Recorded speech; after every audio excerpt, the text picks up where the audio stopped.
Jack. Hi. How are you? Good. How are you? Very well, thank you. Sorry about my voice. I'm recovering from losing it. Oh, goodness. I'm so sorry to hear that. It's fine. I was just feeling a little bad the last couple of days. Oh, goodness. Yeah. If it's a little hoarse or if you need me to speak up, just say so, please. We're not going to call you to say much. Okay. Yeah. Frank, nice to see you. Thank you for joining us. I'm happy to be here.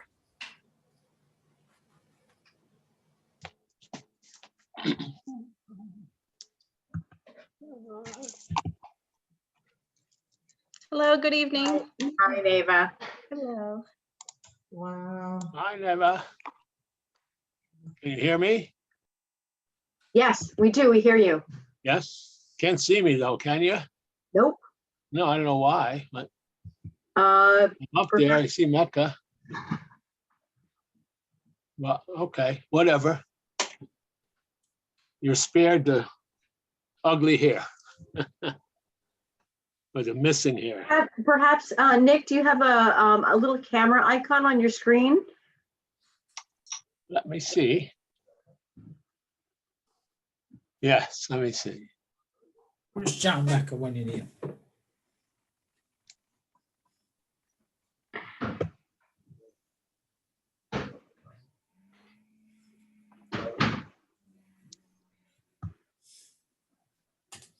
Neva, I'm looking for you. There you are. Okay. The problem is, Neva, I keep trying to transfer host, but then your name moves. Thank you. I appreciate your call. Bye. Hi, everyone. Aho. Hi. Hi, Dave. There's Hope. Thank you, Hope, for sending me the Zoom information. Oh, you're welcome, Frank. My pleasure. Whenever I sit before this thing, looks like something's growing out of my head. You're right.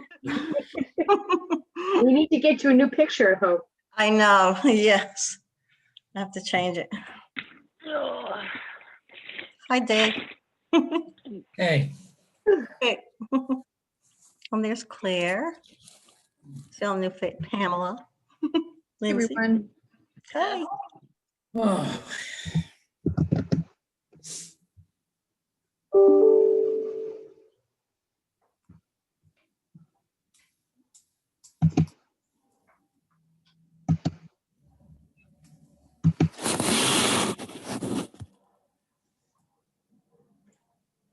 How's your sound working, Gary? Yeah, I was on mute because I was trying to reach Louis Marino. Oh. Ask Did him.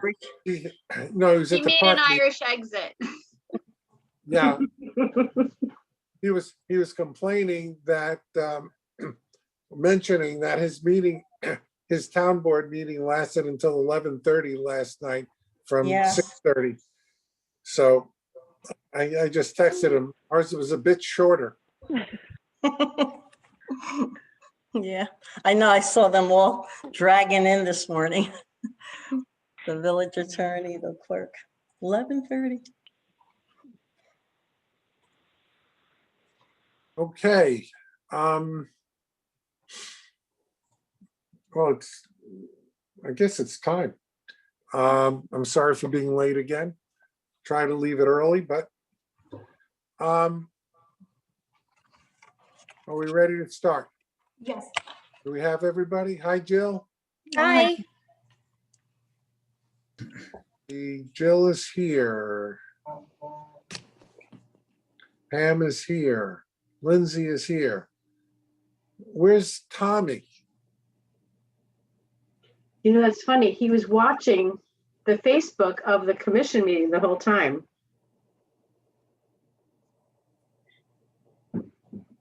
Supervisor, we are now live on Facebook. Oh, good. Let's start.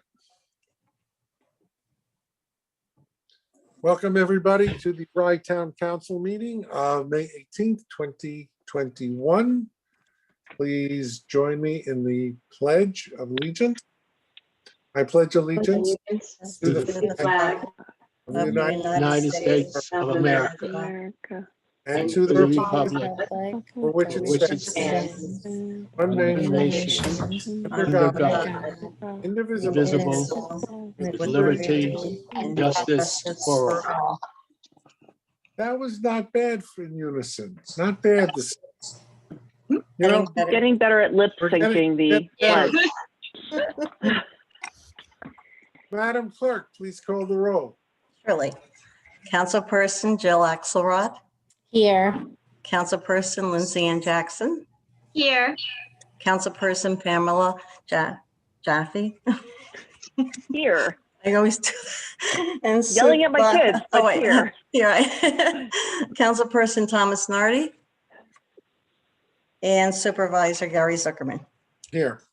Hope you'll put Tommy in when he finally shows up. I'm I assuming. sure will. He'll be Okay. here. He'll be here shortly. Yeah.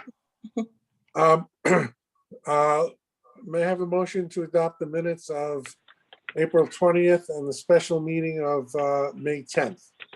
So moved. Second. All in favor? Hi. Aye. Hi. None opposed. Our first item tonight is a presentation regarding the Preservation Training Program sponsored by the World Monuments Fund and the Woodlawn Cemetery Conservancy. And this relates to the African American Cemetery, which is owned by the town of Rye. Who's making the presentation? I So am. I'm going to begin, and we're joined by Frank Sachi. Frank, am I pronouncing your name correctly? Sanchez. Sanchez. Thank you, Sanchez. Hmm. So the project is, Frank is representing a consortium of wonderful organizations, the World Monuments Fund, the Friends of the African American Cemetery are involved. The J Heritage Center is involved, and Frank, help me, the cemetery in Queens. Woodlawn? Woodlawn, No, thank you very much. Woodlands. it's in the Bronx. In the Bronx. No wonder you looked at me strangely. The Bronx have all come Debbie, you have to together. learn your geography, and I'm an old Bronx boy. Woodlawn. I think it's one of the largest cemeteries in the world, isn't it, Frank? It is. So we have all focused on the African American Cemetery and our need to restore and do honor to the monuments that are located there. And the World Monuments Fund has an extraordinary program that they brought to our attention. Oh, and we're joined by David Thomas. How fabulous. David, your timing is Dave. completely perfect. Hello, David.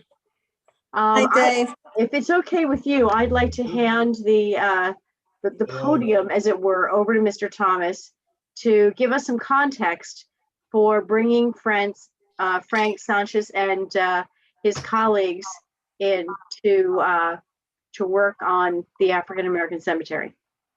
Okay, thanks, Debbie. Sorry I'm late. I actually had another meeting of the African American Advisory Board, but I just jumped on. I want to let you all know that this is a major opportunity for the cemetery and the town of Rye to have our more damaged monuments at the site repaired professionally. And Frank can let us know how that's all going to work, but I'm extremely excited. We've done the preliminary work. I photographed all of the monuments at the site. I'm going to be meeting with Sue on Friday and actually hopefully meet some of the students that'll be involved, talk with one of the experts, I believe. So I'm really excited about this opportunity, and I got to thank our good friend from the J Heritage Center, Suzanne Cleary. She brought us together, Frank and I, and all the rest of us, so that we can handle this very important work. It is a major advancement in the preservation of the site And I think when it's done, we'll achieve several things. First of all, a real and lasting repair to some of these more damaged monuments, so that they can withstand, because some of them are maybe getting ready to fall over. The other thing it will accomplish is giving some young people some apprenticeship opportunities that they wouldn't have had before. And working with Woodlawn Cemetery in the Bronx, and if anybody knows, Woodlawn is one of the most famous cemeteries in the country. There are many famous New Yorkers and worldwide figures that are buried there. And this collaboration between these 3 or 4 organizations, or however many organizations there are, is really something that is very exciting. So if you have any questions, please let me know. Frank is probably can tell you more about the Monument Fund and the apprenticeship program. He's really a savior here, and the program, really looking forward to viewing this. So Frank, if you will, take it away. Dave, thank you very much for that introduction, and thank you all for giving me the time to address you this evening. So yes, here's what's going on. World Monuments Fund is a 55-year-old organization. It's a nonprofit historic preservation organization based in New York City, but we work globally. And we have a program in the United States, and I'm the director of the World Monuments Fund program in the United States. Part of that is a specific program that I developed with Susan Olson of the Woodlawn Cemetery back in 2015. And it's essentially a job development program for underserved youth in New York City to teach them the skills of masonry, stone masonry preservation. The program has been, knock on wood, a great success. We expanded it to Greenwood Cemetery in Brooklyn, which is another large cemetery like Woodlawn, in 2017. And at this point, we have, as of the end of this May, because it's operating right now with a cohort at Woodlawn and a cohort at Greenwood, it will have graduated 150 what we call interns, who will have gone to a 10-week program at one of those 2 cemeteries. Now, some of those 150 graduates go on to actually apprentice at Woodlawn Cemetery, not at Greenwood, but at Woodlawn. And it's usually about 2 to 3 from every cohort every year. And those apprentices work for another year at Woodlawn, directly 2-on-1 or 3-on-1 with a master trainer who is a certified stone mason. And so at the end of their apprenticeship, they know quite a bit about stone masonry preservation and are able to do things like reset monuments that have fallen over, put together monuments that have cracked in half, dig up monuments that have been buried and make them upright again, clean monuments, that kind of thing. Those apprentices, we have a very good history in these people getting jobs that graduate from the programs. They are primarily African-American and Hispanic, coming from inner city places in the Bronx and Brooklyn. 80% of our graduates are working, and we're very proud of that. That's a really good record. However, some of them are always looking for extra work. And so what we thought up was to create an opportunity for past apprentices of the Woodlawn program to work and to give back, really, some of this knowledge that they have at African-American cemeteries near Woodlawn, so therefore near the Bronx. And I have worked for many years with Suzanne over at J Heritage, and I reached out to her and I asked her if she could recommend a cemetery in Westchester that was near Woodlawn where we could do a pilot program for this outreach of apprentices coming to the cemetery and actually working. And she suggested the Rye African American Cemetery, introduced me to Dave, introduced me to Debbie, and the rest is kind of history here. So we all met back in January to assess the possibility of this working. And we developed the concept for a pilot program, which is going to be 4 apprentices coming to the Rye African American Cemetery with their master trainer to work for 1 week in June on monuments to be selected by Dave and Susan Olson, who is at Woodlawn. And World Monuments Fund is going to support this program. It's basically $10,000 for 1 week. We are putting up half of it, and actually J Heritage is putting up half of it. So the $10,000 is in hand. We will be up there on June 14th.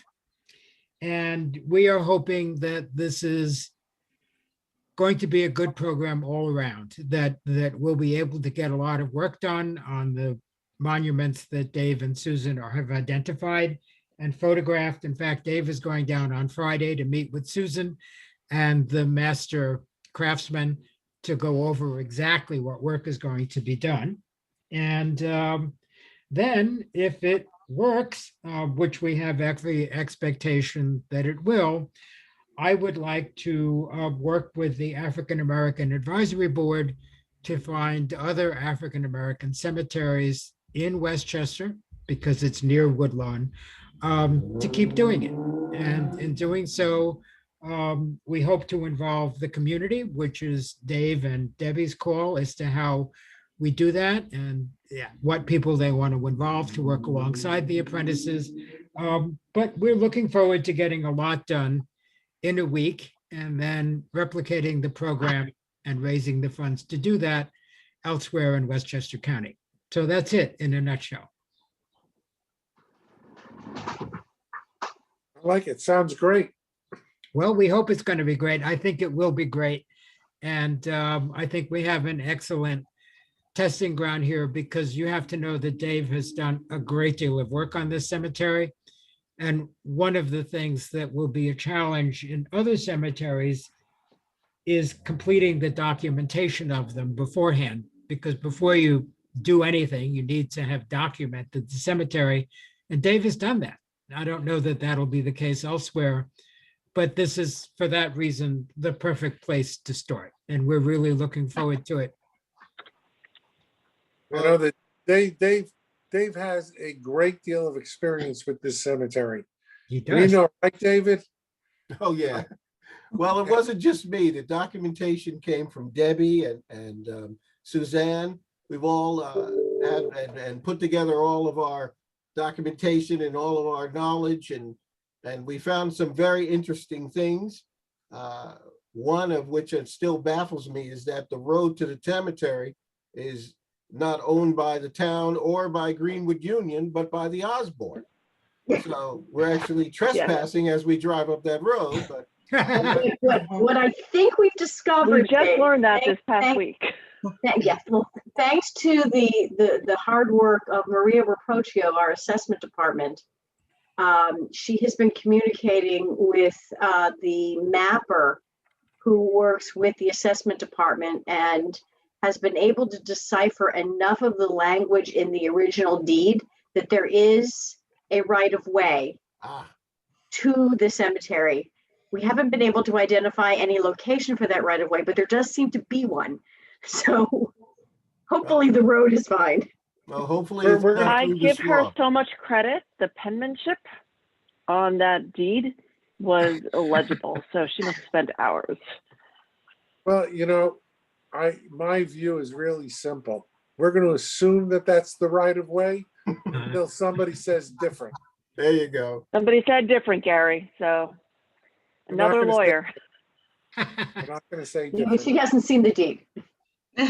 Right. No, we've been in conversation, actually, Vic, Debbie, and I, as well as Dave from the grant writing company, got on the phone with the CEO and the general counsel of the Osborne.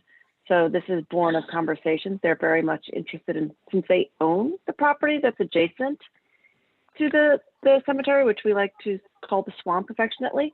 They're also very interested in, helping with the beautification, but they did ask Debbie and her team to look into that right of way.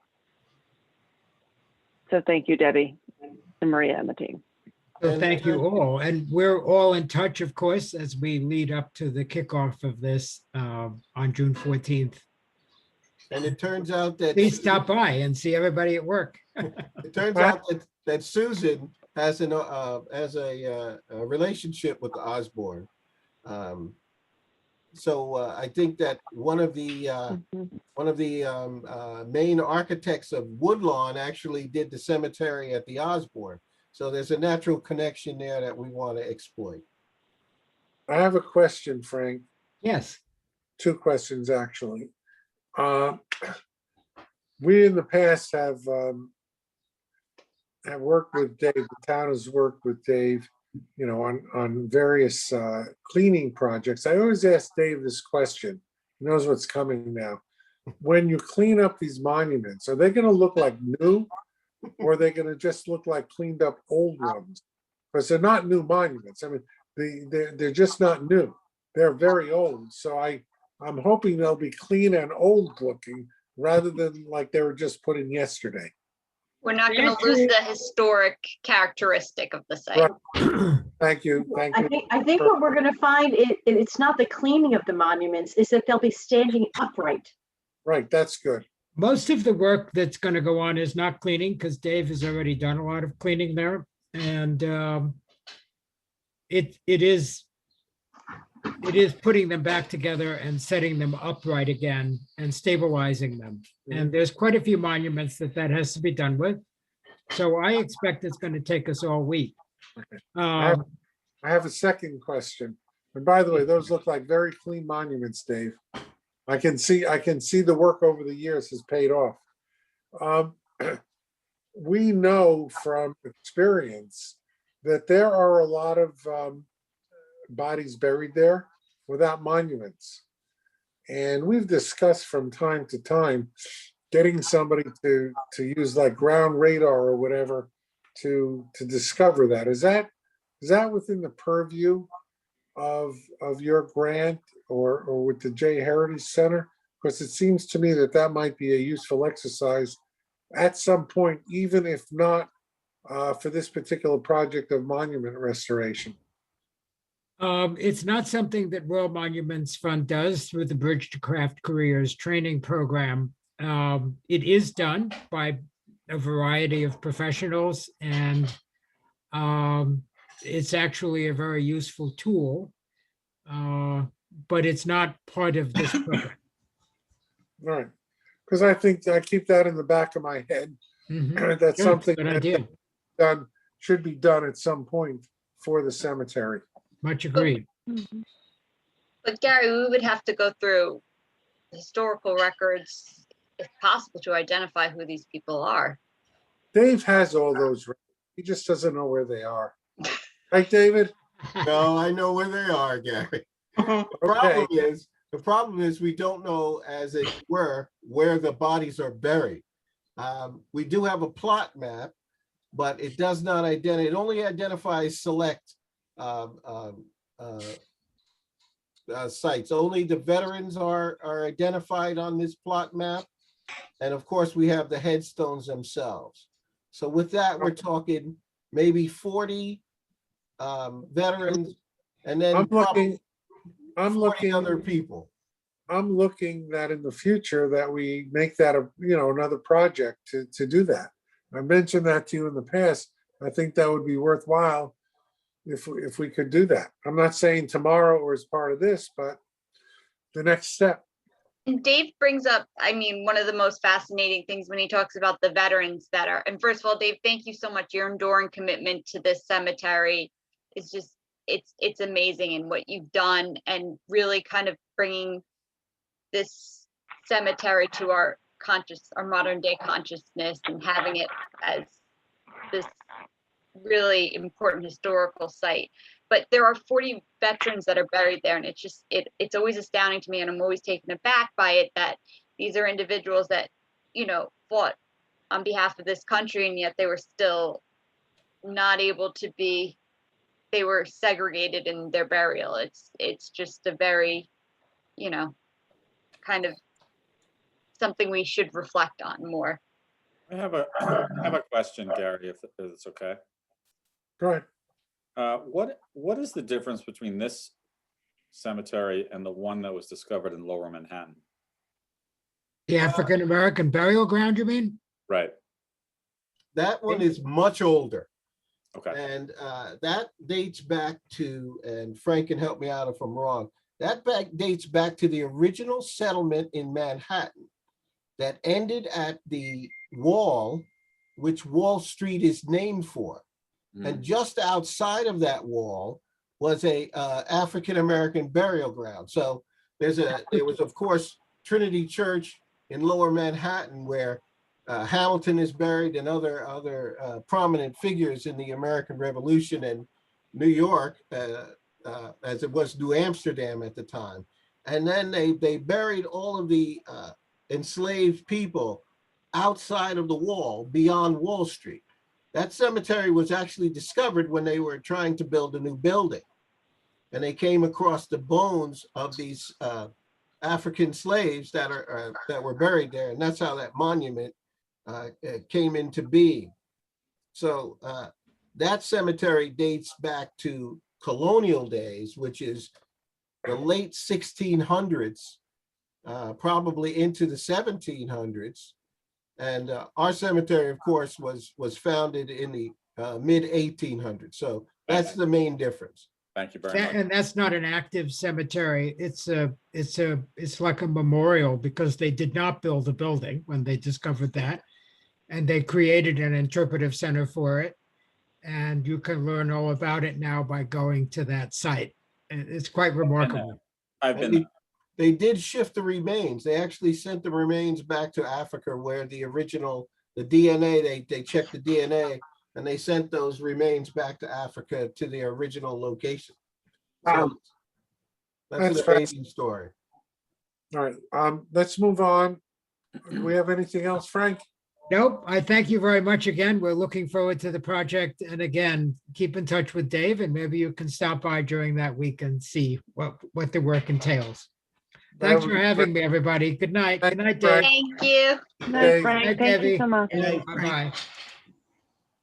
All right, our next is a presentation for an proposed Eagle Scout project.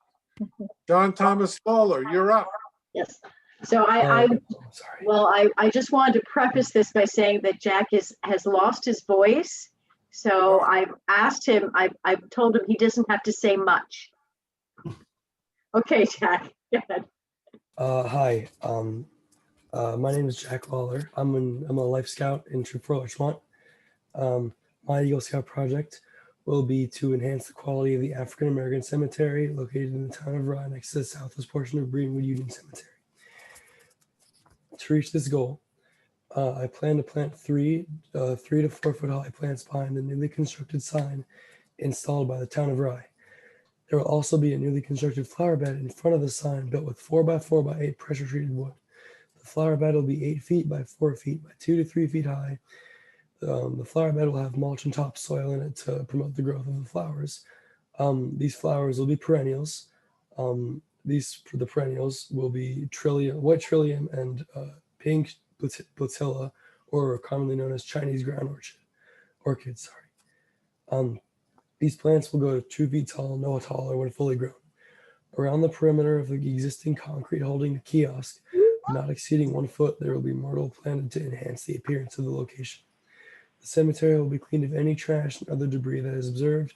Assistants will wear gloves, and paper trash bags will be used to collect this trash. All attendees will wear face coverings in accordance with code and guidelines if necessary. A bench will be supplied and located under the tree adjacent to the Bell family plot. My project will be helpful to the town of Rye, people of Westchester County, and anyone who is interested in learning the history of the area. It will invite people to come and learn about the history of this historic burial ground. It will help people to be more informed on the cemetery's history. My project is needed because not many people are aware of the African American Cemetery, which was put on the U.S. National Register of Historic Places in 2003, as well as the African American Heritage Trail of Westchester County in 2004. Thank you. Thank you, Jack. Thank Good try with that voice. I can hear the Thank you. Thank you, Jack. Thank you. Jack does make a point that the African American Cemetery isn't as well known of a landmark as we'd love for it to be. So I thank you for your work bringing it to prominence, and hopefully we can work with you to shed some light on what you're doing. Just have a question, it's a crossover question about the plants. You did, if you have the voice for it, I was just wondering why you selected the flora you did. Is it native? Is it appropriate to era? So I was researching. I was researching the correct flowers because I believe the area is usually in the spring and summer when the flowers will be blooming. I believe it is almost always covered in partial to full shade because of the trees above it. The sign is also wanted to like pop out to anyone passing by, and white and pink flowers are in my opinion at least, and they're very like, I guess, attracting to the eye. They're not they're not the most natural colors, but they wouldn't I believe annoy I guess for lack of a better term people to the highest extent. Yeah, and they will not grow higher than 2 feet, which would obscure the sign, the informative sign to people passing by. I would just recommend you reach out to Vic, who's on this call with us, about the flora selections. I've been Okay. working with Okay. them all along.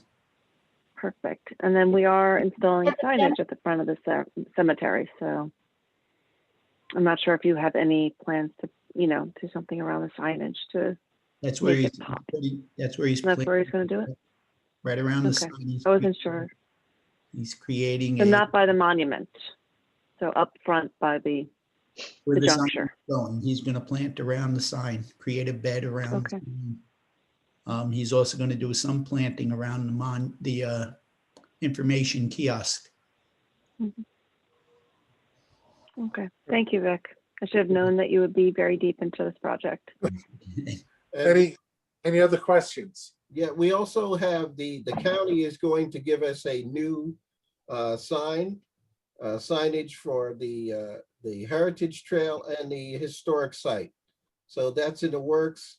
Hopefully we'll have it and put this all together for June sometime. I'll check with the county again and see if they can push that. David, thank you. Are you thinking of doing a commemoration again for either Memorial Day or around Juneteenth at the cemetery? Unfortunately not.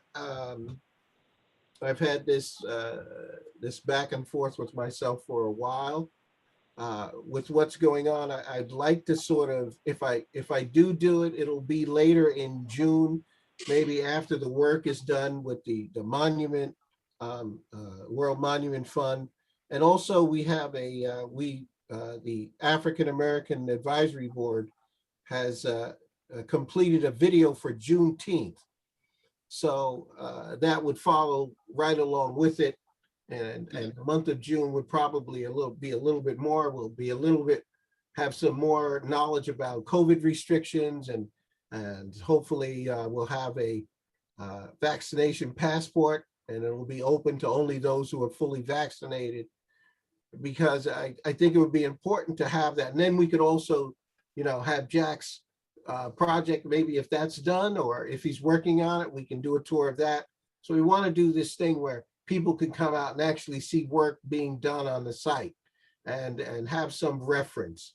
So that's what I'm thinking. I haven't come down with a date. I'll probably be looking at that date as I get more information from Sue and Frank and Suzanne and Debbie, once we get all the signage, and then we'll come up with a date.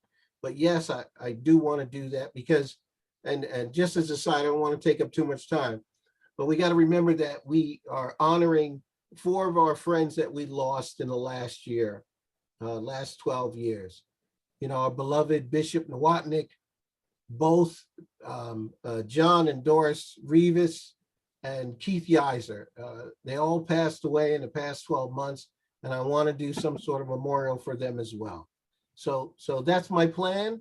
I will coordinate with Debbie, of course, once we come to a date and talk to her, and we'll all agree, and we'll send out an announcement for that. All right, David, Thank you are so inspirational. Thank you. Just as a note, I know that Council for Community Service would love to help. So if you wanted to reach out to them as well. No problem. I'll do that. But thank you. Thank you. Make our hearts full. Thank you, Dave, and thank you, Jack. Much appreciated. Good luck. Do we need a motion? Do we need a motion to declare John Lawler an official volunteer for the town? Yeah. Yes.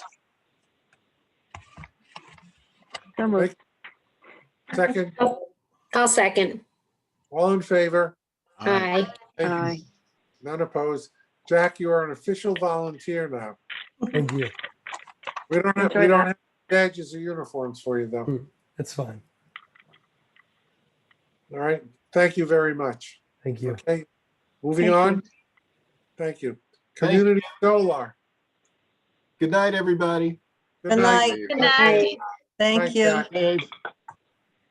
Good to see you, Dave. Claire, So Claire. community solar, we have with us Claire Kokoska of Sustainable Westchester, who is prepared to explain community solar. And I would just say that if this sounds familiar, it's because the Town Sustainability Committee took on as one of our projects grid rewards and community solar community education. And grid rewards, you heard about at the last meeting. It was a very successful campaign. We had a number of people from the town of Rye sign up. And as a result, the town will be receiving a grant from NYSERDA, which we will be using for our Butler building, which will house our new electric landscaping equipment. So now we're hearing about community solar. Claire? Hold it. Before you go, Claire, wait, before one thing. Vic, Yep. today, President Biden visited a Ford factory where the center of attraction was a new Ford F-150 electric vehicle. I'm game, No. Gary. All right. We're talking about it. Yeah, Next vehicle. we have a clean transportation program as a part of Sustainable Westchester, which is our nonprofit based in Mount Kisco. And our director of the clean transportation program has been raving about the Ford EV. He's been really excited to test drive it. So I'd recommend that or any other EV for anyone. We're thinking about the Tesla also, but the staff Well, thinks right, it's a that little too. bit too high end for us. I That don't one think it's out too. yet. Yeah. All right. Well, I'm just going to share my screen here. And let's dive into community solar for just a few minutes.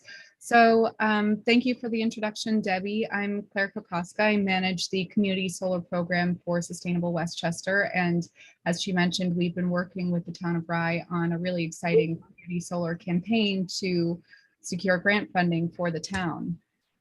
So community solar is a program that we launched a couple of years ago to solve the problem of a real lack of access to installing solar panels on people's homes.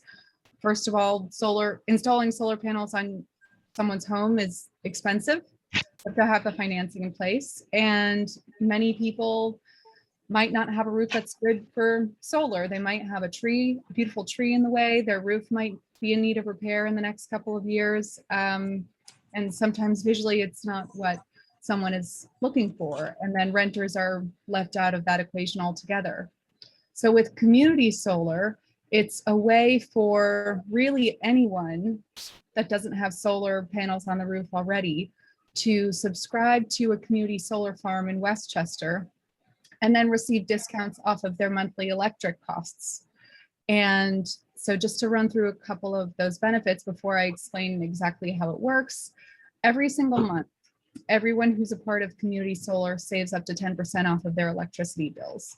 Usually it's close to 10%, sometimes that full 10%, but either way, you're saving every month off of what you'd be paying to Con Ed or whoever your electricity supplier is. Renters and homeowners alike are welcome to join, and it's free to join or cancel the program anytime. All you have to do to sign up is go to sustainablewestchester.org/solar to get started.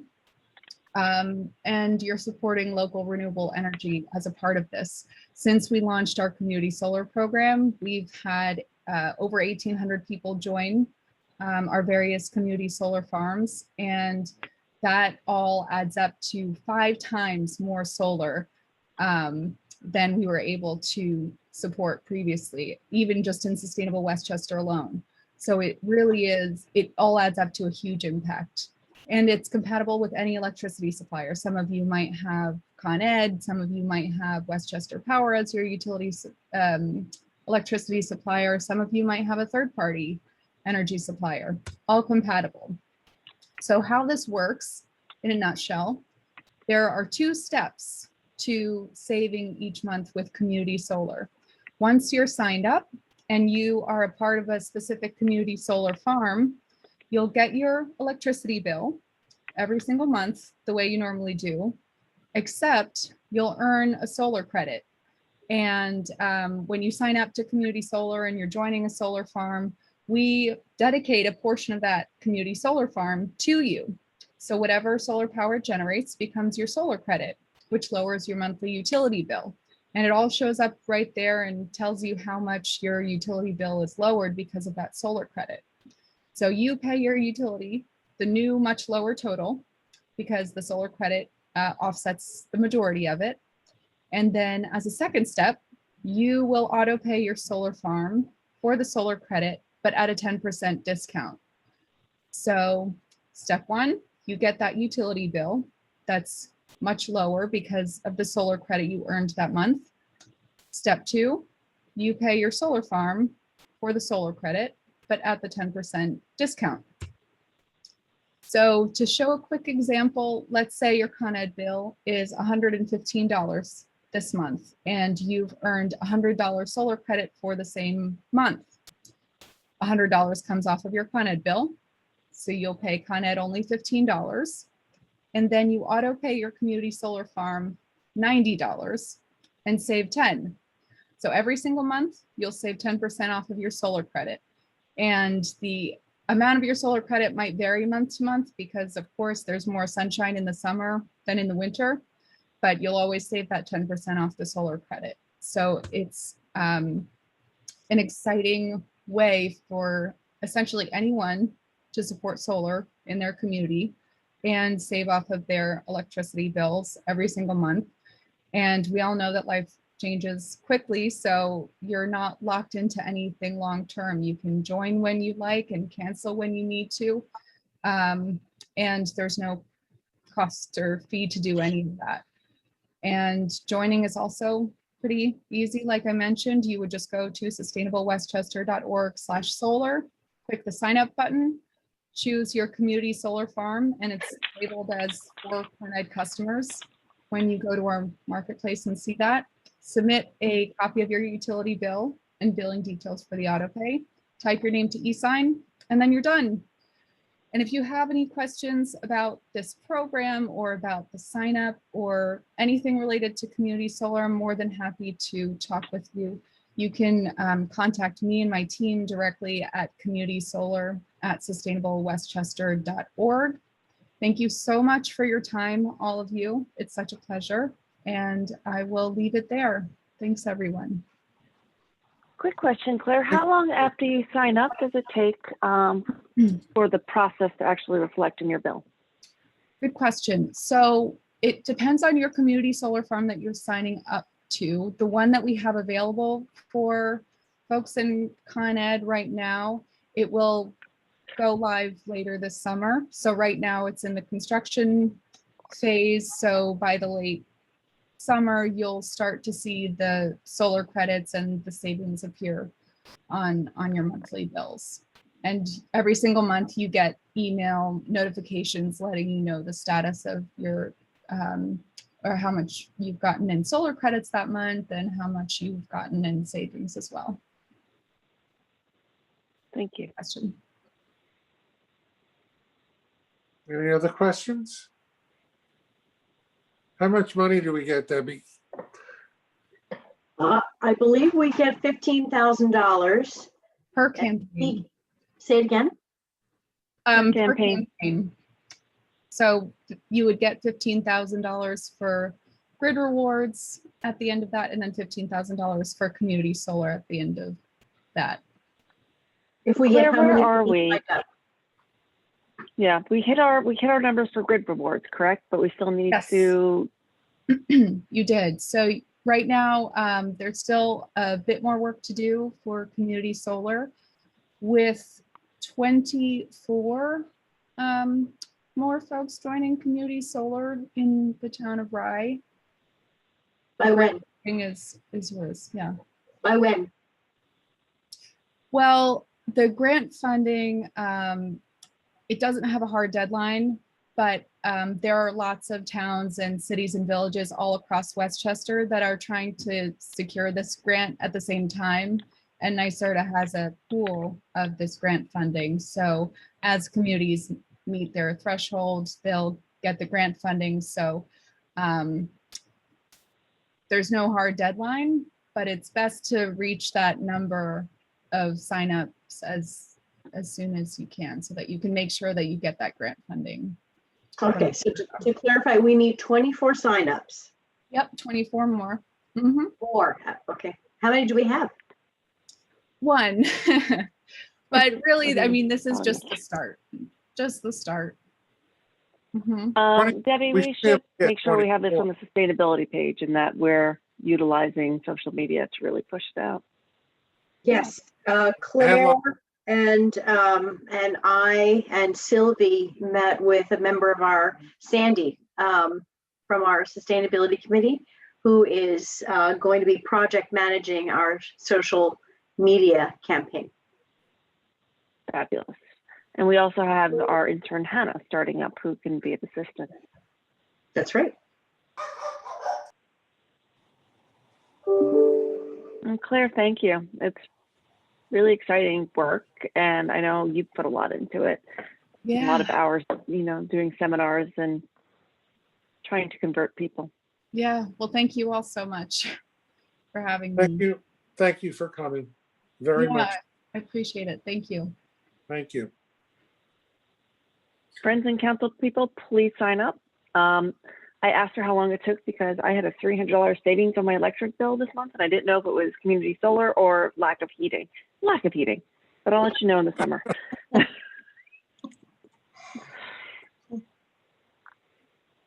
All right. Again, thank you, Claire. Very much appreciated.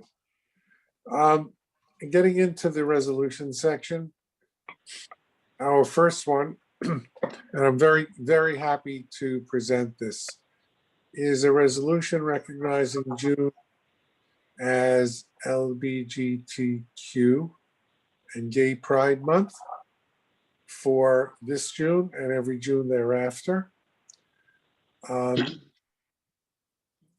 This resolution follows up on previous resolutions that the town has passed in support of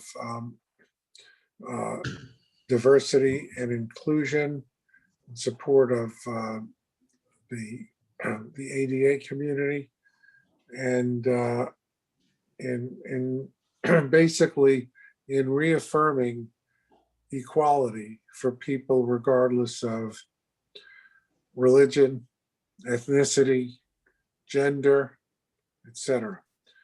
I'm really proud to suggest this, and I know that all of the members of our council feel the same, and indeed, I believe this represents the values of the town of Rye as expressed through the town council. Just one of the whereases, the town of Rye denounces prejudice and unfair discrimination based on age, gender identity, gender expression, race, color, religion, marital status, national origin, sexual orientation, or physical attributes as an affront to our fundamental principles. I think that one paragraph really says it all. So let us have a motion and a second and then further discussion. Moved. So moved. I'll second. Thank you. Any further discussion? Does anyone wish to make comment?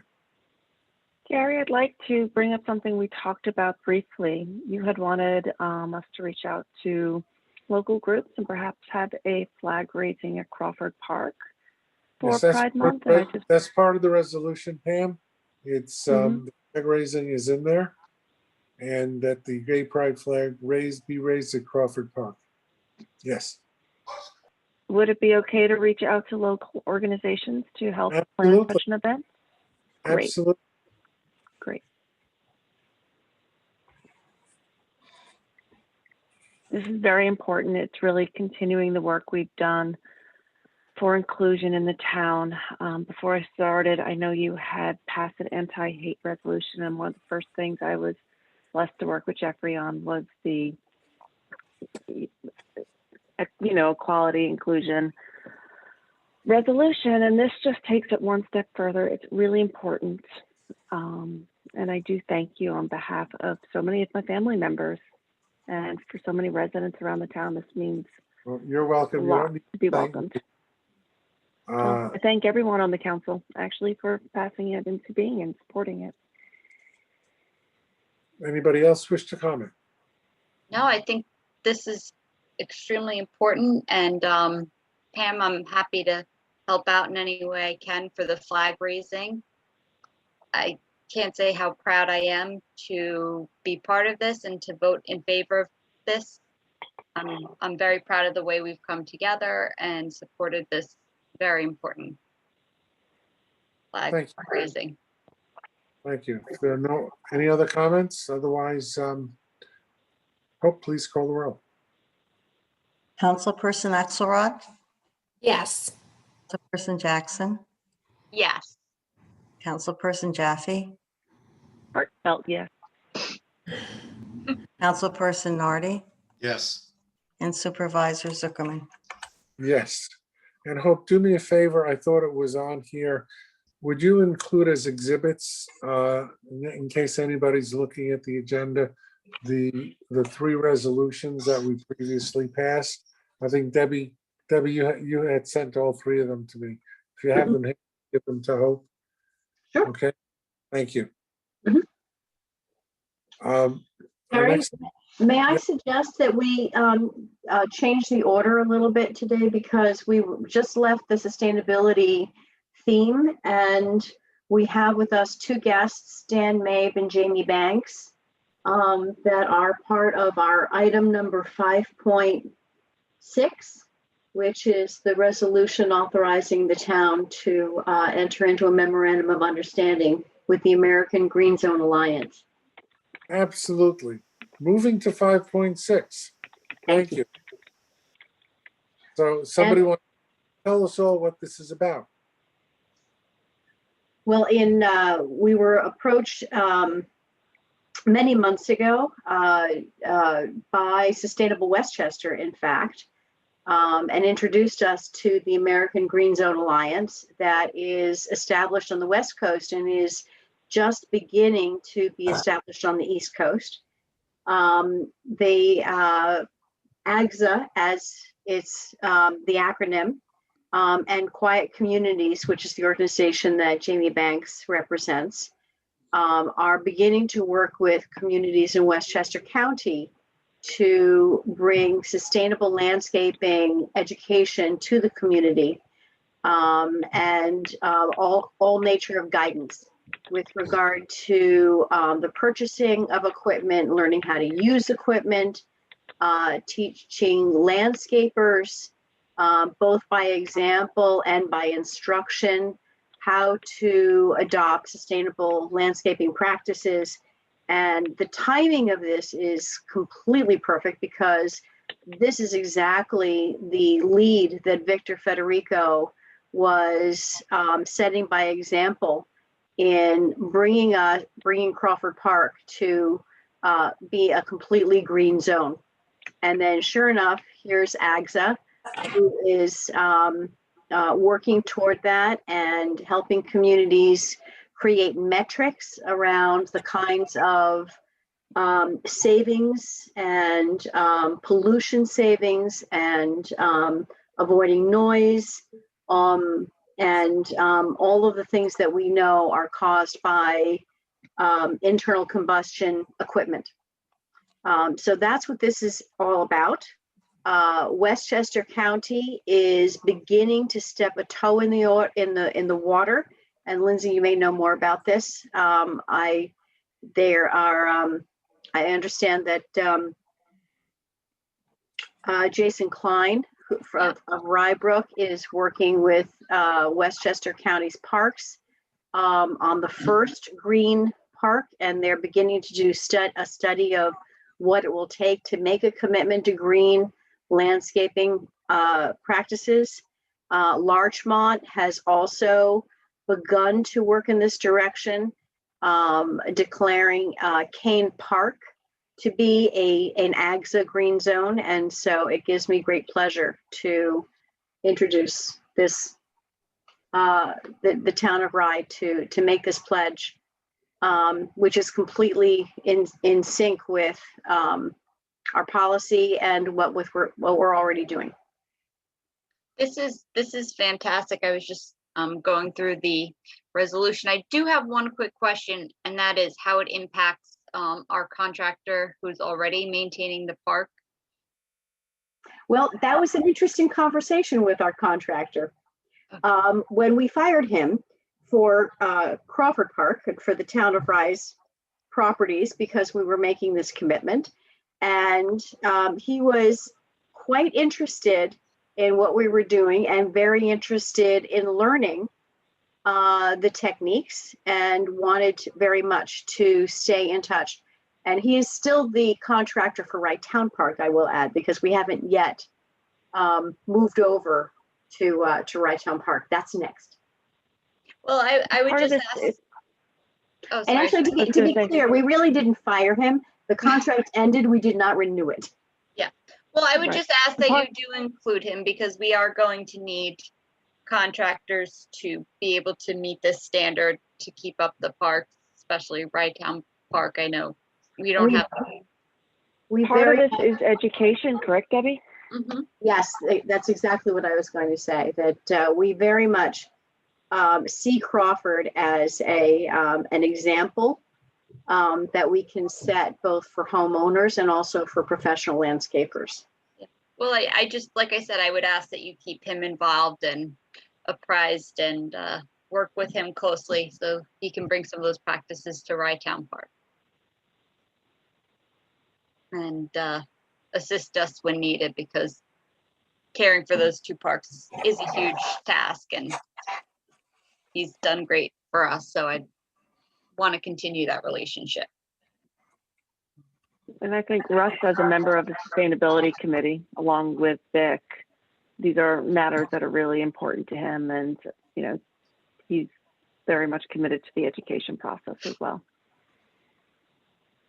As is Vic. Vic is looking forward to this. Vic, we've got you going from pillar to post, my friend. Oh, you do, Gary. And then some. You can handle it. I have been so far, so So far, so good. that's right. We're very, very pleased. You always exceed expectations. Yeah, listen, I can't say it enough. We have a fantastic staff. Our town staff from top to bottom is unbelievable. And, goes without saying. Most of you are here. All of our directors, you just all do a great job. I think we are the best that there is. And, you all deserve the credit for it. So right now we're talking sustainability. So Vic, that's you. Thank you. You're welcome, Gary. Thank you, Debbie, for giving me this opportunity. So, This has been my pleasure. Truly my And pleasure. the two of them have done so much work this year on all these measures. So the work of giants. Thank you. I don't think we did a motion in a second, did we? No. No? Let's have, Pam, this is your baby. Why don't you make the motion? Thank you. On behalf of the Sustainability Committee, I so move. Second, please. I'll second. Think we can have a voice vote on this. All in favor?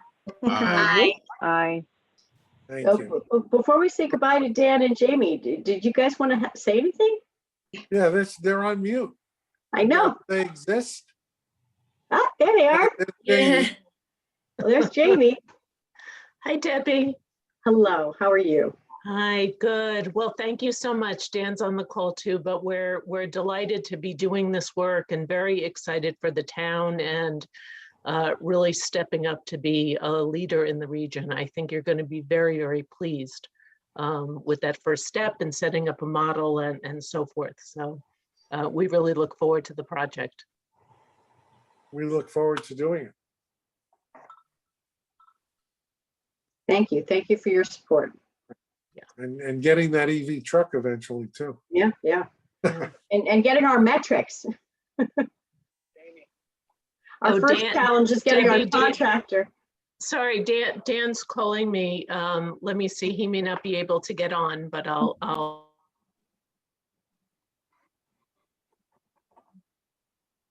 I'll say, Vic has done such work with transitioning over the Crawford fleet. Got to drive the new EV truck, and that was certainly an experience. But So Dan just called. For some reason he can't get on, but he thanks everyone, and he wanted to mention he has family roots in the area. They used to picnic at Crawford Park, and he just is thrilled to be part of this as well. Great. Yeah. Okay, so I think I'll sign off, Debbie, if that's good, and we'll look forward to starting. Wonderful. Thank you. Okay, take care. Bye. Bye-bye. Thank you. All right. Can we go back up to the top of the agenda? Mhm. Otherwise, I'm going to skip something along the way. A resolution to amend and extend the parking enforcement agreement with Passport. Debbie, briefly, what is this about? One of the critical pieces of the expansion of the Justice Court is the town's ability to handle all of the parking tickets generated in the village of Portchester. And by a stroke of luck, we both used Passport as our parking enforcement vendor, which meant that one of the least complicated things that we had to accomplish was the merging of our two systems. And so that's what this is. This is an extension of our contract with Passport. It includes some wonderful features that I don't have to spend a lot of time on now, but focused on getting us more mechanized, bringing more modernization to our parking ticket administration process. And I will tell you that on day one of our new expanded Justice Court, the back end and the computers and the tickets all transferred over, and we are on our way. Now, Debbie, Great. the price that's given here, it's 6% of revenue collected. Yes, That figure stayed stagnant, correct? When it was just the town or Rybrook and now Actually- that we're adding Portchester? It's actually more than a 50% reduction in what the town was paying before, because really it's all in the volume. So our volume did not merit as low a price as we now have, because we have all those Portchester parking tickets. Yeah, So- but Now- don't but get now- too excited. We don't keep the revenue.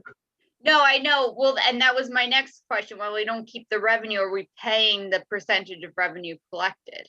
Or is Yep. that, No, yeah, the expenses are ours and the profits are all theirs. so, okay, so we still have, when you talk about savings, the volume may negate the percentage savings. I am sure that our parking expense is going up as a result of the merger. Yes. And if somebody could tell me how it's possible for us to make some of this revenue, I'm all ears, but I haven't found it. We'll discuss it. No, I mean, my concern would be transferring the percentage of revenue collected or the enrollment costs, so to speak, to the village, to the villages who are collecting the revenue. It's all regulated by the court system. And the No, law. I understand. I just wanted to understand the finances of it. Well, those are the finances. Yeah, no, We have the expense of the court and they get all the revenue. That's how it works. we drew the short straw, but we'll It's get through okay. it. That's how it works. Did we get a motion and a second on this, Hope? No. I'll No, make a and motion. Second, please. I'll second it. Thank you. Please call the roll, Hope. Councilperson Axelrod, Yes. Councilperson Jackson, Yes, Councilperson Jaffe. Yes. Councilperson Nardi, Yes. and Supervisor Zuckerman. Yes, thank you.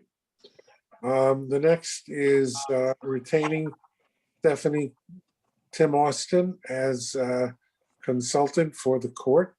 Debbie, again, throwing it to you. Do this. So, you may recall that the town engaged sourced government solutions, Patty Dwyer, and several of her associates as consultants to help in the foundational preparation for the court expansion. That study completed at the end of January and was phenomenally helpful. And Stephanie Timm-Austin was the associate that worked with Patty on this program. And she, once that study was complete, we started to implement the action plan that was outlined. And Stephanie has been incredibly helpful with regard to working with civil service, answering what is really a myriad of questions that civil service asked about each and every position that we were requesting and throughout the process. And she has provided sage advice to us as we have expanded, as we have begun to understand how to recruit a team of experienced magistrate professionals to support our new justices. And she will, this is a consulting agreement that dates from back to early February when she began working, and she will provide guidance and be on call for our judges, for myself, for our chief clerk and Capisi, for any kind of sounding board questions that are required as we start to onboard quite an extraordinary team of clerks and support staff. Further questions? I have one request. Help, do me a favor, please. Yes, on the title, resolution authorizing the town administration, would you please strike the word administration? Authorizing the town to engage. Okay, Okay, thank you. you're welcome. Motion and a second, please. I'll make the motion. I'll second. Thank you. Hope, please call the roll. Councilperson Axelrod, Yes. Councilperson Jackson, Yes. Councilperson Jaffe, Yes. Councilperson Nardi, Yes. and Supervisor Zuckerman. Yes, thank you. The next is a resolution supporting the Village of Mamaroneck in an application for a Bridge in New York grant to replace the Tompkins Avenue Bridge over the Mamaroneck River, which a place I'm sure Lindsay is very familiar with. Actually, since the last Otter Creek Bridge report, I have not been running on that bridge. I moved over to Thompson Avenue. Now I see this. I'm all out of bridges to run over. Yeah. You know, what you should do is have a course over, what do we have, 7 bridges? Yeah, Right? You just go over the 7 bridges. that's it. But no, I think it's great. It kind of connects the town of Mamaroneck and the town of Rye, because the Mamaroneck River is sort of the border. And I've been very much in support of this. They should call it the Rye River too. I think they should call it the Rye River. I think they should call it the Gary Zuckerman River. No, we don't want to go that far. Just they'll sell me down the river. It should be the Mamaroneck Rye River. Okay, that's a good idea. So basically they're going, the Village of Mamaroneck is going for a Bridge in New York grant. And we are supporting that. That's what this is all about. As part of the 2004 settlement, major lawsuit between the town of Rye and the Village of Mamaroneck, each community will support the other community in any applications that they make for grants. So that's what this is. We're very happy to do it. And by the by, when we make an application in Bridge, New York for the Otter Creek Bridge, they will support us. I exacted that price from them, right, Deb? They already did it. See, even ahead of us. May I have a motion and a second? I'll make the motion. I'll second. We'll do a voice vote on this. All in favor? Aye. Aye. Aye. None opposed. Next is change orders for Otter Creek Bridge. The change orders are listed. Debbie, you've been on top of this.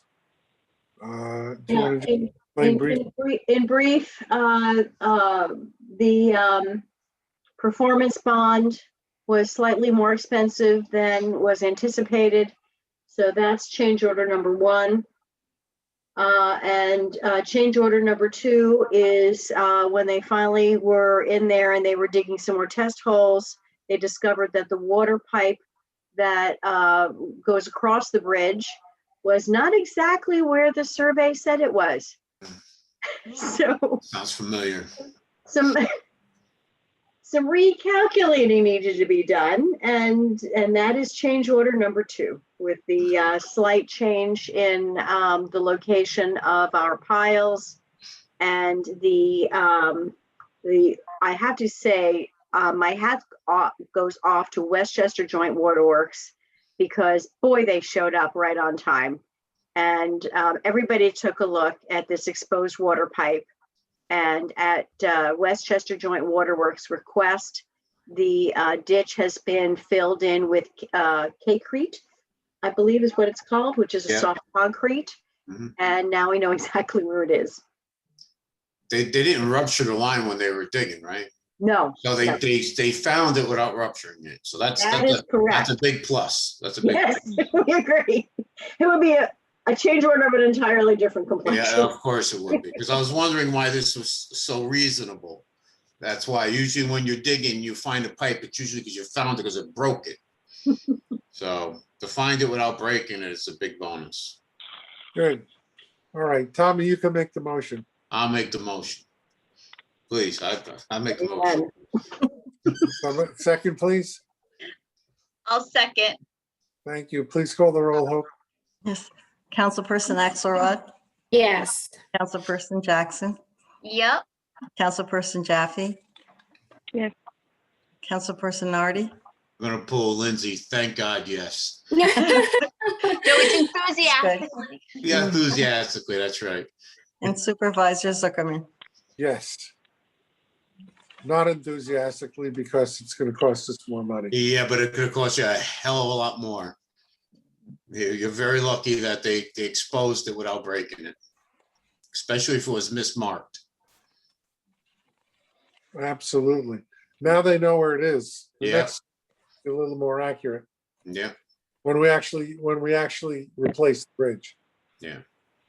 All right. The next item is this is the Denise special. You there, Denise? I am. Thank you. This is a resolution to authorize the acceptance of electronic filing of our assessment complaints. And Denise, briefly, tell us what this is about. Basically, this is just a formality to extend what we did last year when we accepted the electronic filing of grievances. So it's a resolution to do the same this year in accordance with New York State standards for electronic real property tax administration. So New York State set out the standards and we're just complying with them. My one comment that I have is I think this is a great thing. I know that, you know, the old expression, when you dealt lemons, you make lemonade. I think one of the benefits of this crisis we've all been going through is that we're gaining increasing use and expertise of electronic systems, and we are, and the powers that be in Albany are recognizing this, and changes that probably would have occurred anyway are just coming that much more quickly. And we expect that this will be done mostly electronically, and the grievance process will be done via Zoom as well until the board actually has to meet to make its decisions. So everything is running smoothly, right, Denise? I concur wholeheartedly. So thank you. May we have a motion and a second? I'll make a motion, but I have a quick question. Okay.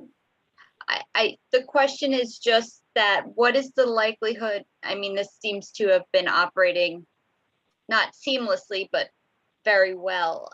The question is, what is the likelihood that we continue this electronic filing in perpetuity, even hopefully once we don't have to worry about COVID anymore? 100%. I think it's the wave of the future. Great. We'll accept anything, any way anybody wants to give it to us, but we are acknowledging that we can at least accept things electronically. And I honestly believe that going forward, we're just going to keep moving in that direction. Great. I'm glad to hear. And it's paperless. Paperless. We love paperless. It's sustainable, which I know Gary's big on paperless. So You know that I'm big on paperless. yeah. We are too. Great. Great. Hey, Pam, that's another thing for the Sustainability Committee.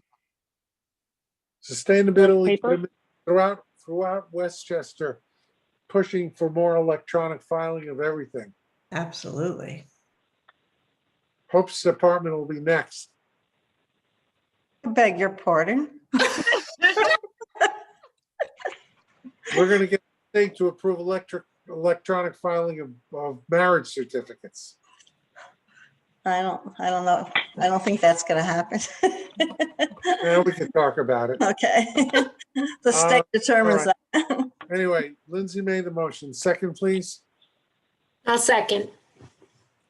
All in favor? Aye. Aye. Aye. Thank you. Thank you.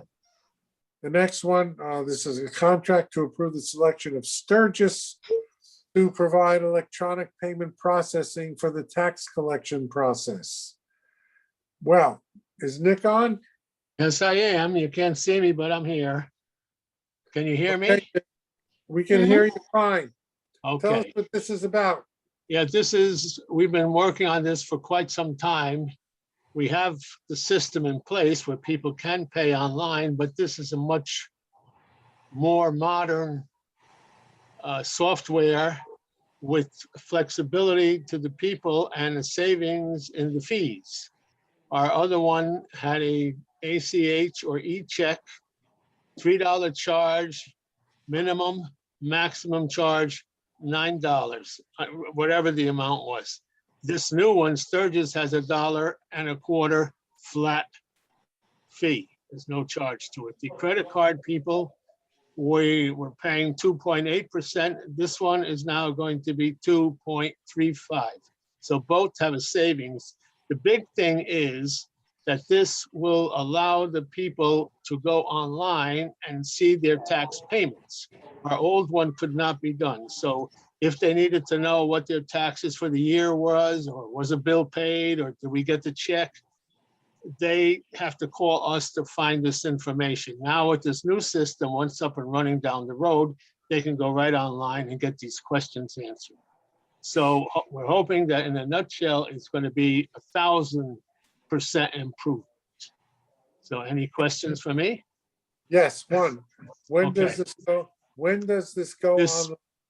supposed to be September 1st, because it's too Okay. close to the village bills. We can't get it done. They're going out next week. So September 1st for the school bill is scheduled to go online. All right, two things. Hope, I'm thinking maybe when this goes online, we should put a note in the newspaper so people understand what the change is. I don't see the reporter on. It's too bad because there are people affiliated with his newspaper that always are writing articles about this very subject that Nick is now dealing with. And I think this is really, really very beneficial.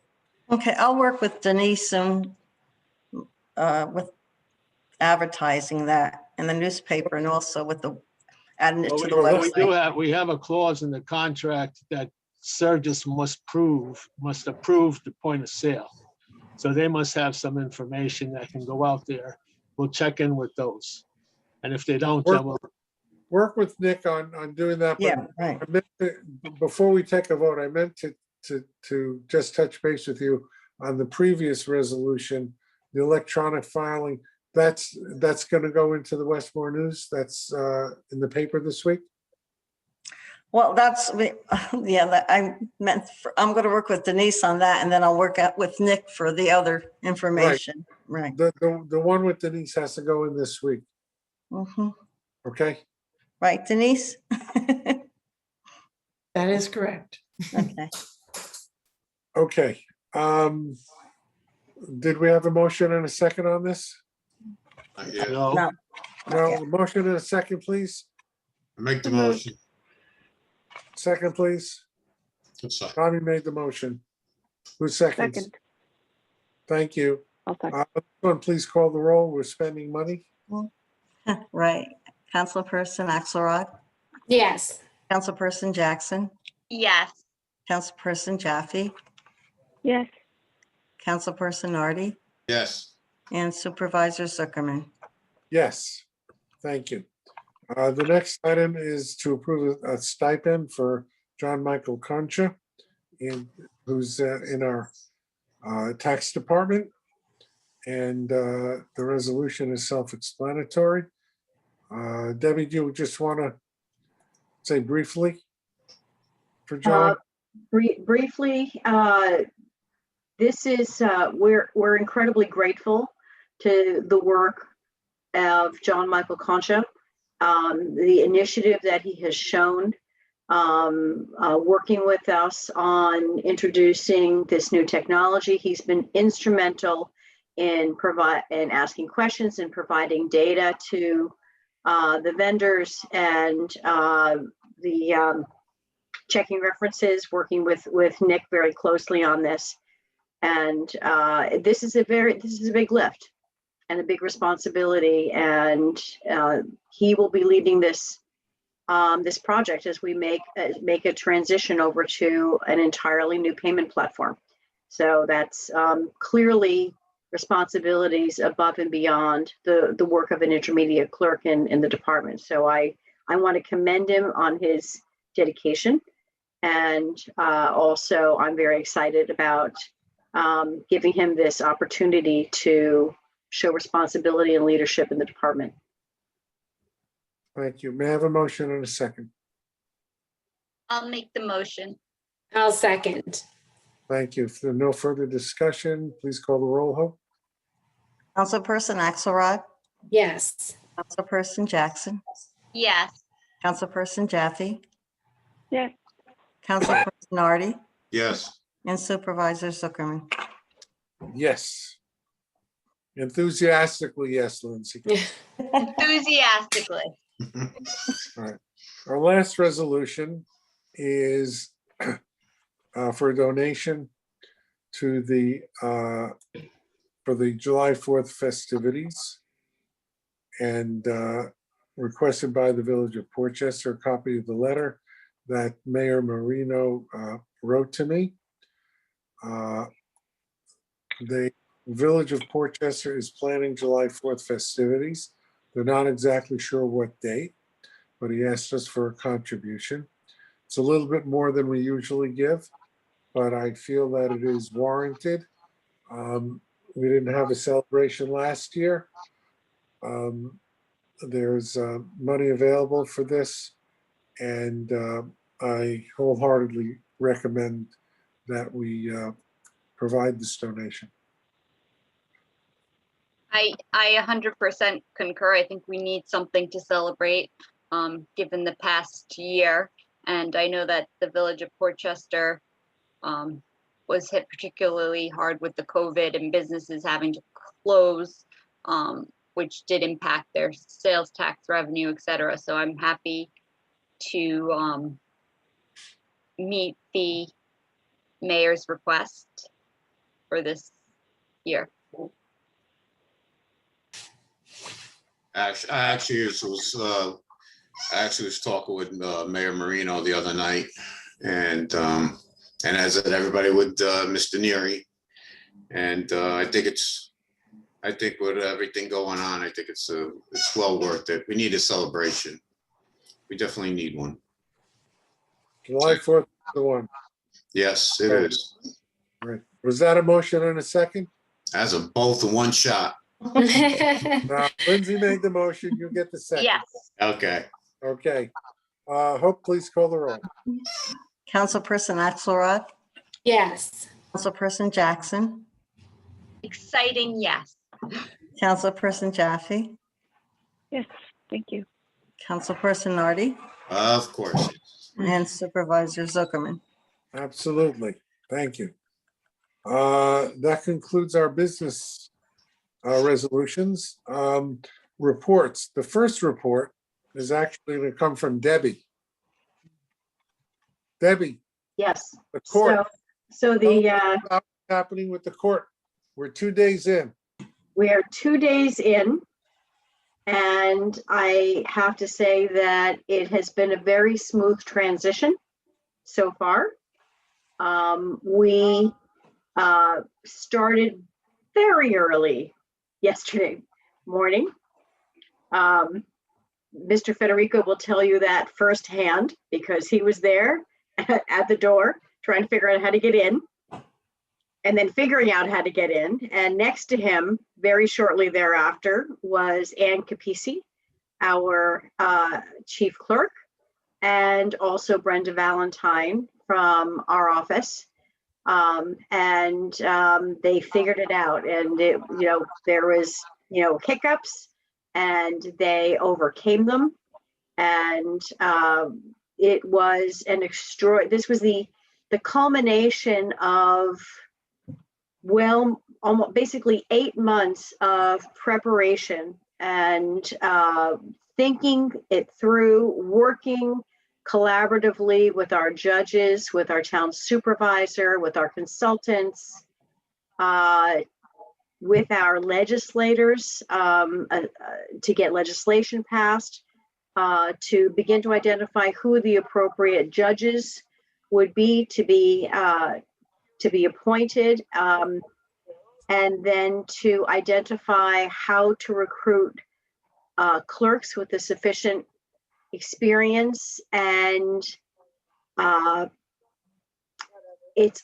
you almost can't put into words the kind of dedication to duty that our new clerks have. So identifying who those people are and melding them into a team has been an extraordinary experience, and of course just begun.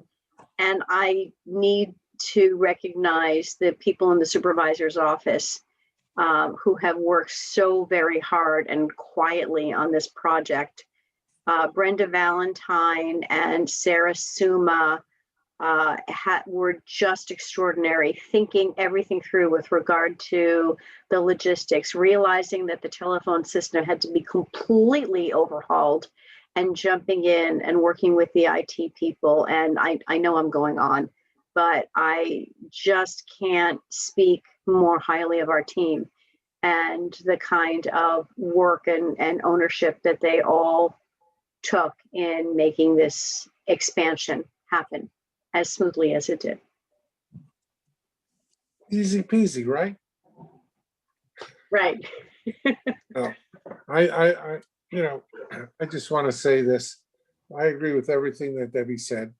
It was actually quite extraordinary that we went in a matter of a few months to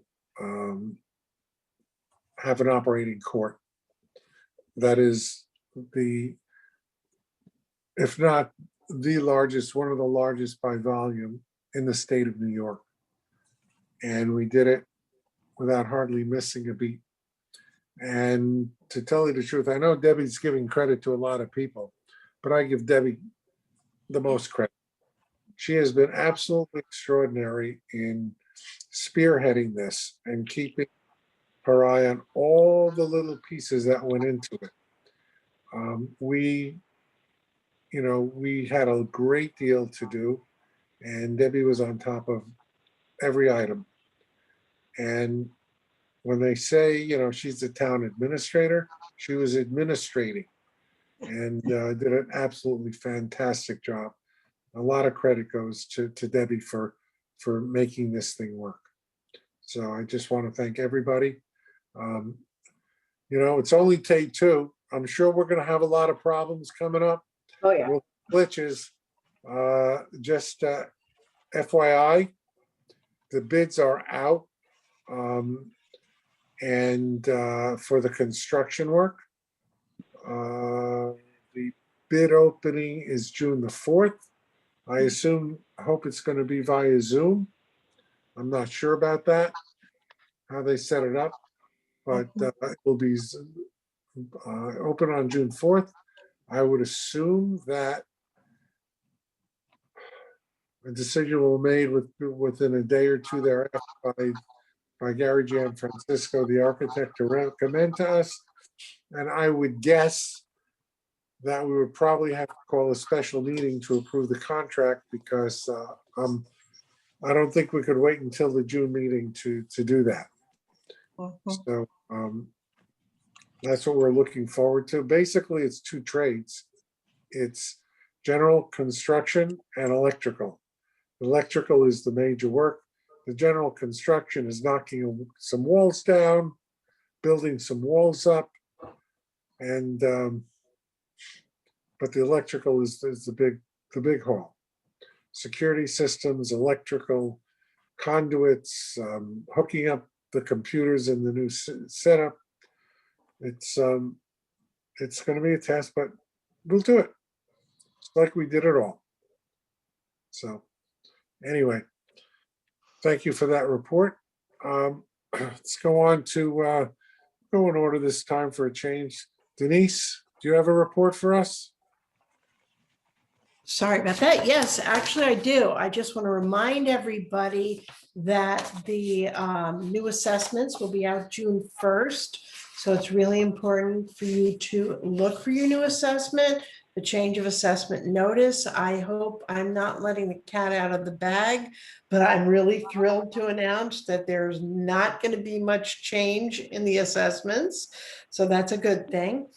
And you really need to look for your assessment online, even if you don't get that change of assessment notice, because the window of opportunity to grieve this year is the shortest possible ever.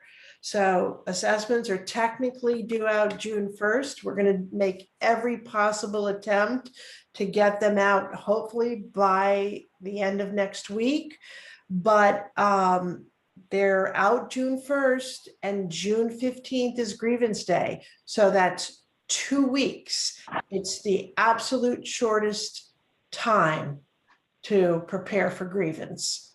So I just want to make sure everybody's aware of that and get the word out. We're looking forward to everybody grieving, right, Denise? Absolutely. Well, I'm hoping with no movement, there'll be less grievances. Or I shouldn't say no, very little movement. Let's put it that way. Well, my view on the grievances is this. People have a right to protest and they should take advantage of that right if they feel aggrieved. And that's what the process is for. Absolutely. So thank you, Denise. Thank you. And I'm looking forward to this one. Crawford Park, Camille. Yes, sir. Tell us what you have. Oh, my goodness. I have a lot to share. And Debbie, if you wouldn't mind sharing the screen, that would be great. You're going to see that the format for the report now for Crawford is a little bit different in terms of direction and the information I want to report. In April, we began the implementation of our new online reservation system. And it is turning out to be an incredibly helpful tool for us.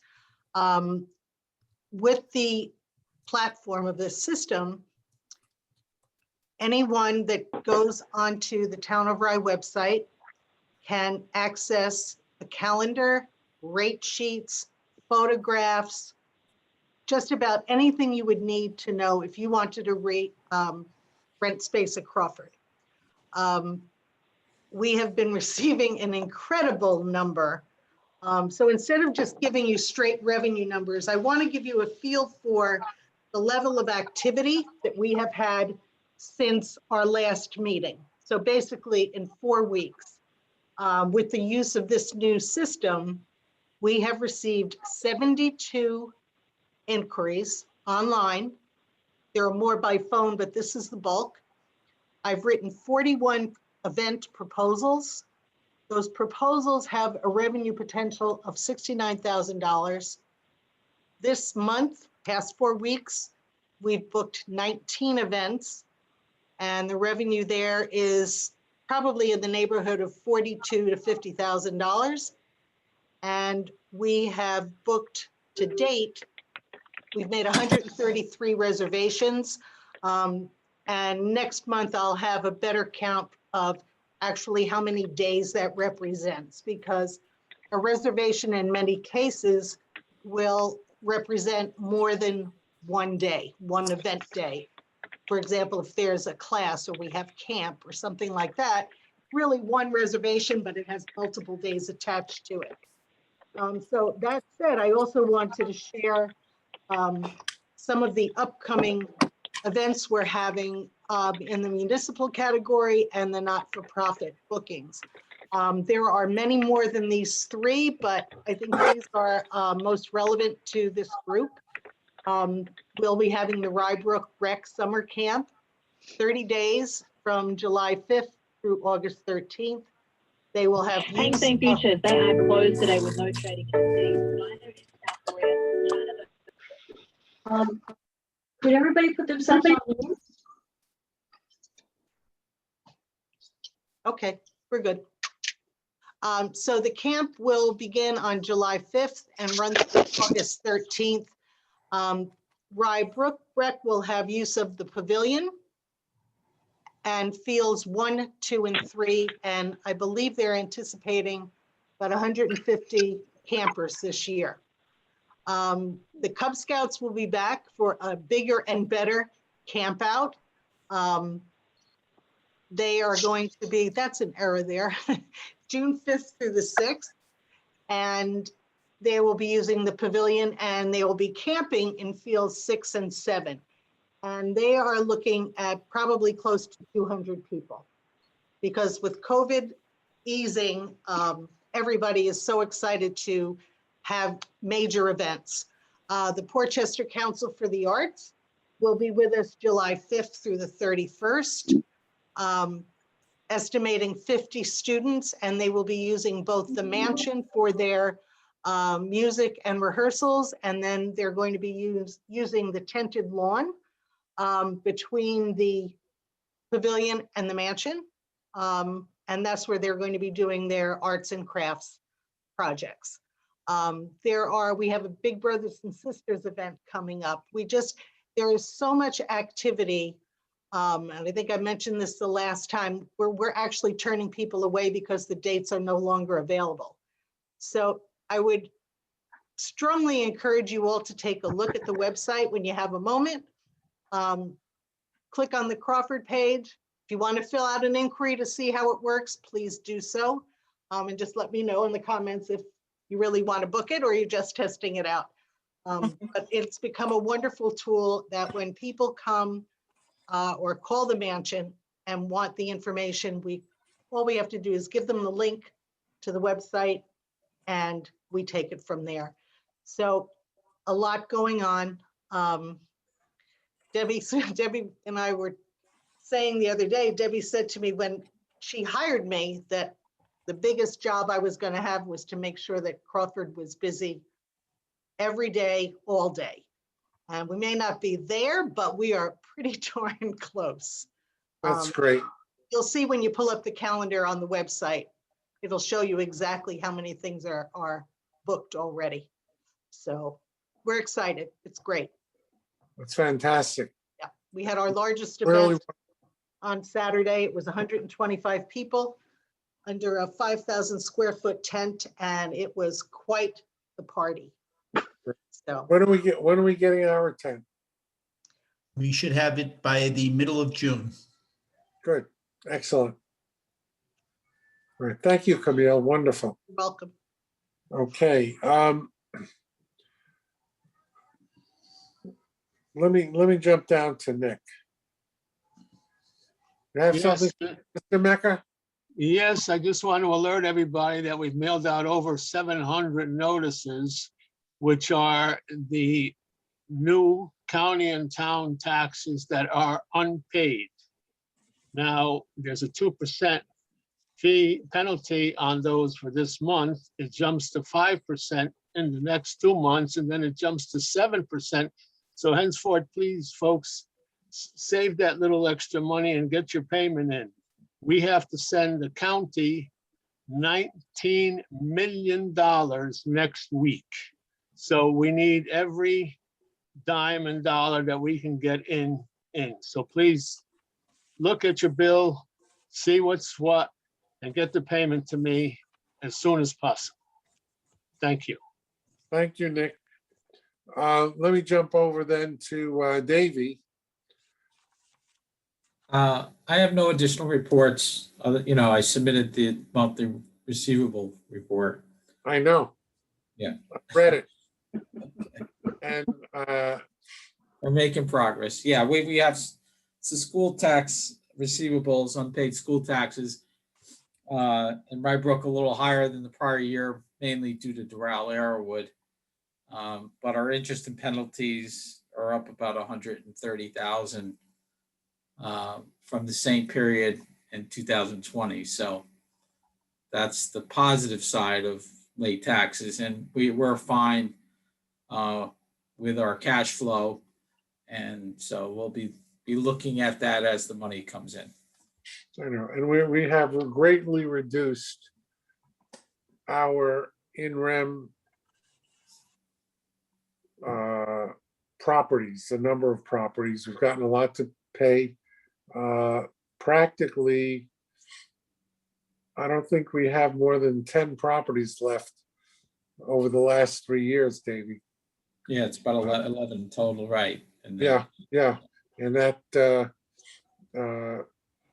includes everybody. So we're getting ready to start the next class of properties as soon as I guess May 31st, when that passes.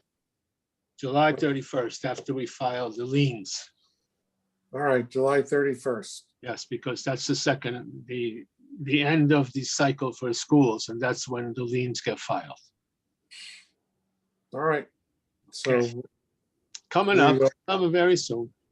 Yeah, well, I mean, I mentioned that on the air because, so the people who have not paid the taxes in a couple of years have to understand that they will be subject to tax foreclosure. Mhm. That means, people will owe 3 years or more. Right. Mhm.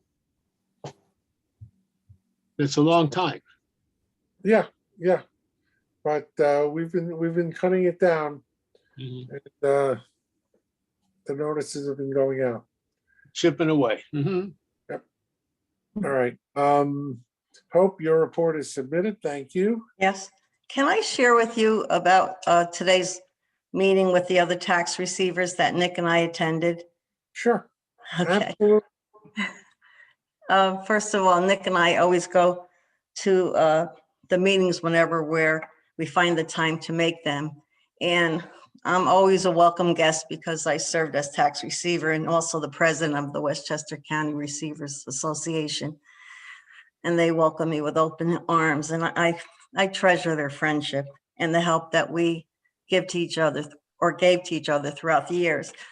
But sitting there, I realized that the Town of Rye Tax Office is very unique because all the other tax receivers mention how they collect the county and town in April, and then their next collection is the school in September and January.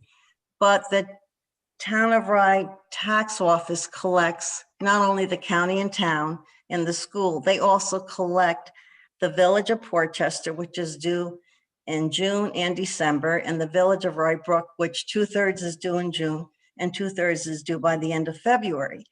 And like a lot of them are new receivers and they just don't even know how we do it or how Nick and his office does it because it's a constant. They said you never really have downtime, and you really don't, because when you're preparing the bills and then you have to send them out and then collect them, then send out notices before the next bills come out, and then you're working on in-rems and all that. And I did that for 37 years. And now Nick does it. But the nice part is that we're able to help each other. He worked in the town clerk's office and he assists me a lot of times, and we have a lot of history. So I just want to commend the tax receiver's office for, and the people are amazed at the job that they get done. And there are not that many people in there. Right. They have staffs as large as the Town of Rye, and the parcels are so much more than some only had 6,100, who had 5,000, who have 7,500. Well, we collect for over 11,000. So And a I lot of those, wanted to share that with everyone, and nobody else, not one receiver there collected all 3 taxes. So I wanted to share that with everyone. well, thank you, Hope. And we You're do have a great tax department. And we only have really 3 full-time employees. And and you do a great job, Nick. Yeah, and a couple of part-time. One. You do a great job, and I hope your clerk's department does a great job too. They do. No, we go constant. Assessment department. You all do a great job. Right. You all do a great job. We have a great staff. We as a council are very lucky to have such a wonderful staff. That is true. Thank you. All right. And I do love that they No, speak up on behalf of each other. I Debbie, you want- enthusiastically agree. Thank you, I Jill. always wanted to say it, so. Do you, Debbie, do you want to do an Otter Creek Bridge update? It's on this agenda. I don't know if you want to say anything. Well, You already did on the change order. I'm sorry? I said you already did on the change orders. I already explained the change orders. The stabilization on the northern wing walls is well underway. It seems to be going really quite well. We've had cooperation from Con Ed, which is quite amazing. So things have been going well so far, and well on schedule. And of course, thanks to your good decision, the contractor is doing it in a way that makes sure that there's passage across the bridge. So the community is still able to use the bridge while the work is going on. And we've also started the process of our Bridge New York grant application for bridge replacement. A preliminary application was submitted a week ago. We are expecting comments back from the Department of Transportation by Memorial Day. And then a final application will be submitted in the second week of June. In support of that application, we're already receiving letters of support from the abutting neighbors, and also thankfully resolutions of support from our constituent villages and towns. So we received a resolution of support from the town of Mamaroneck, from the village of Mamaroneck. I understand the village of Rybrook and Portchester have also passed those resolutions. Great. Thank you. There's only one thing left before we adjourn. I'd like to mention, Tommy advised me of the passing of Anthony Celine, former councilman for the town of Rye. Oh, actually, it was Village of Portchester. I'm sorry. It was He was a council person. He was both. He was both. Mhm, yes. You know, do you want to say anything? Who, me? You. Oh, me. Well, I know he was Mr. Celine, well, he was a customer of my father's and mine for our business, but my father knew him very well. He was a sergeant for Westchester County Police. He was on the, I know he was on the Board of Trustees for Village of Portchester, and I didn't know he was on the council for Town of Rye, but I know he was on the BOT. And he was a nice guy. He was a stern guy, but he was a very nice guy. So Gentle giant. yes, exactly. Yeah, exactly. But he was a good person. It's a shame. Thank you, Tommy. And the condolences go out to his family. Yeah. And with that, motion to adjourn. Motion. So moved. I'll second. Tommy All can in do it. favor? Aye. All right. Good night, everyone. June Aye. 15th. Good night. Night, Good everybody. night, everybody. Right. Right.